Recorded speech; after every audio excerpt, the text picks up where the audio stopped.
Continuamos con el curso de medios deformables. Definiremos el tensor de esfuerzos.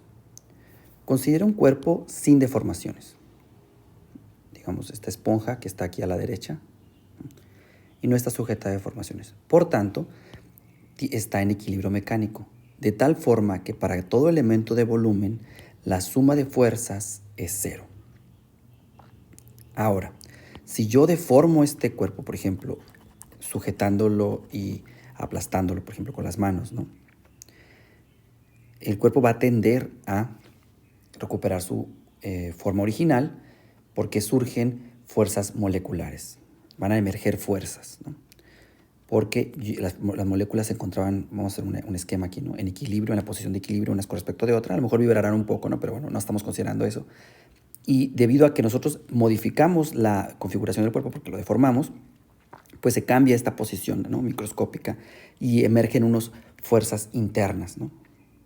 Estamos interesados en caracterizar estas fuerzas internas. Obviamente, desde el punto de vista de la teoría de la elasticidad, no tomamos en cuenta como puntos discretos, como cada molécula, sino más bien hacemos la hipótesis del continuo y tomamos como que las fuerzas moleculares son cero y entonces es un continuo del cuerpo, ¿no? Como discutíamos al principio. Entonces, estamos interesados en caracterizar estos esfuerzos internos.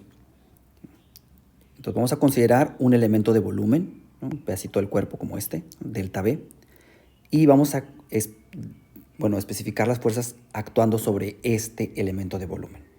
La fuerza total sobre este cubo pues va a ser entonces la fuerza total en la componente delta B, pues va a ser una Fi, va a ser la integral de un F garigoleada de I, integral sobre el elemento de volumen, ¿no? Donde Fi es la fuerza por unidad de volumen. Ahora, una integral sobre un volumen de una función, en este caso es la componente iésima, ¿sí ven? ¿No? O sea, es un vector porque tiene tres componentes, pero estamos escribiendo por componente, como un tensor, digamos. Entonces, recordamos el teorema de Gauss, ¿no? Que nos dice que si tenemos la integral de volumen, que está aquí a la derecha, ¿no? De una función escalar, podemos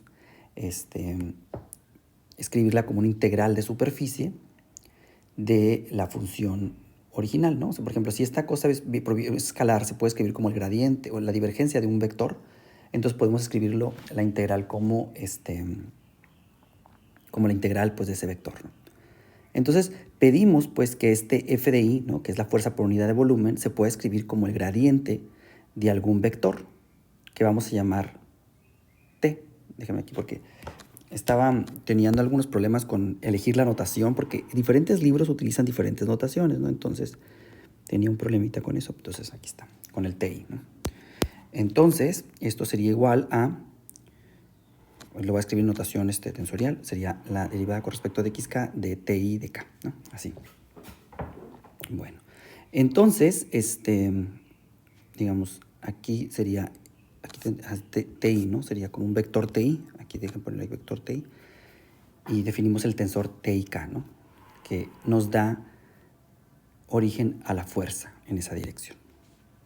Espero que haya quedado claro. Básicamente lo que estamos proponiendo es que existe una cantidad que al de sacarle la divergencia te da la F, ¿no? Es a esa cantidad a la que vamos a sacar la divergencia para darnos el F, le llamamos la T, ¿no? Lo voy a escribir de esta manera, sustituyendo entonces la Fi garigoleada la podemos escribir como la derivada de TIK con respecto de XK, derivada diferencial de volumen, ¿no? Entonces ahora sí aplicamos el teorema de Gauss, ¿no? Al revés, digamos, con respecto a como está escrito ahí arriba en naranja o rosa, y nos queda la integral de superficie sobre la superficie que cubre el volumen de este TIK por el diferencial de superficie, ¿no?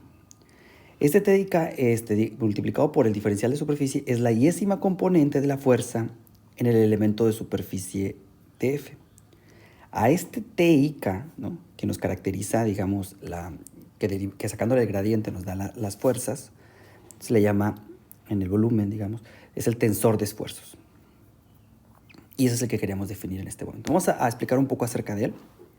En la siguiente, entonces tenemos la expresión, esta ecuación la vamos a llamar ecuación 1, y decíamos que la fuerza actuando sobre el volumen se puede caracterizar a través de la integral de superficie que cubre ese volumen. Y la cantidad que tenemos que integrar es este tensor de esfuerzos, TIK, de tal forma que el T y K por el diferencial de F y K es la iésima componente de la fuerza en el elemento de área de F. Vamos a clarificar este punto, por ejemplo. Considere los diferentes elementos de área. Por ejemplo, en el plano XY. En el plano XY, digamos, la normal, la dirección normal es la Z, ¿no? Aquí se quiere de arriba, y tendríamos, por ejemplo, tres componentes, ¿no? Por ejemplo, el T de ZZ, que es la dirección normal con respecto al plano XY, y esa sería la fuerza normal en ese plano, y habría fuerzas tangenciales, una en la dirección Y, sería T de YZ, y una en la dirección tangencial X, T de XZ. Así también podríamos tener, por ejemplo, con respecto al plano YZ. Al respecto al plano YZ, la dirección perpendicular es la X, ¿no? Entonces tendríamos el T de XX, que va normal a la superficie, y las tangenciales, que son TYX y TZX. De manera similar, con respecto al plano XZ, ¿no? Que la dirección perpendicular pues sería la Y, tendríamos la normal T de YY y la fuerza tangencial TXY y T de ZY. Entonces, la primera entrada nos dice la dirección de la fuerza y la segunda subíndice nos dice con respecto a qué superficie está. Entonces vamos a recapitular.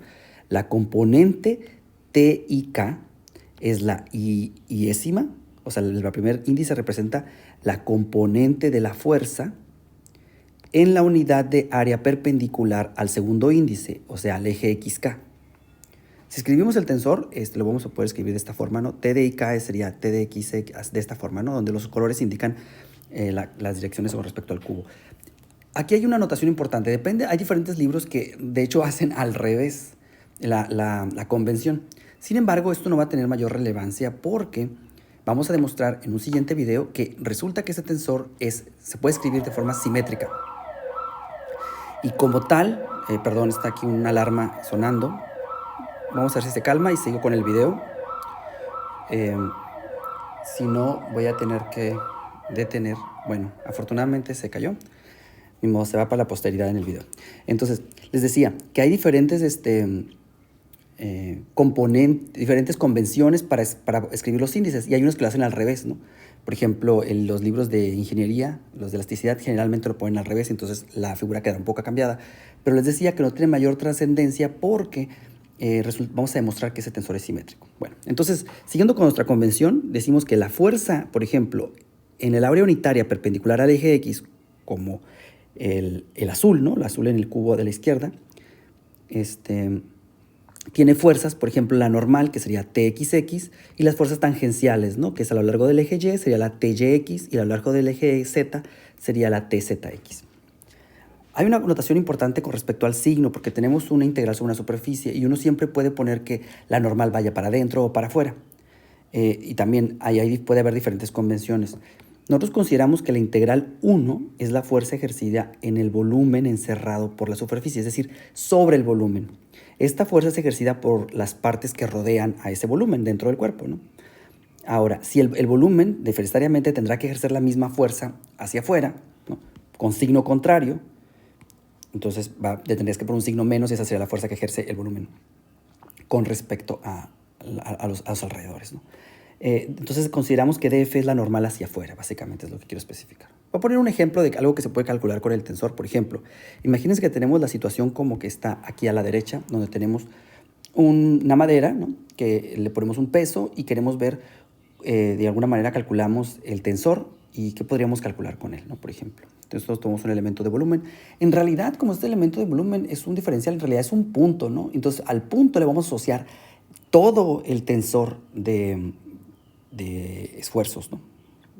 No sé si dije elasticidad, pero es todo el tensor de esfuerzos, o sea, son todas esas direcciones con respecto a ese punto. Entonces, por ejemplo, hacemos un acercamiento a este dibujito, ¿no? Aquí está. Y supongamos que queremos calcular, ¿no? Hacemos un corte, ¿no? Como la línea naranja, y en ese corte estamos interesados en calcular la fuerza normal a esa superficie, ¿no? Digamos, la normal que caracteriza la superficie es la N, ese vector morado, y queremos calcular con respecto a ese punto particular y con la dirección caracterizada por n, cuál sería la fuerza normal.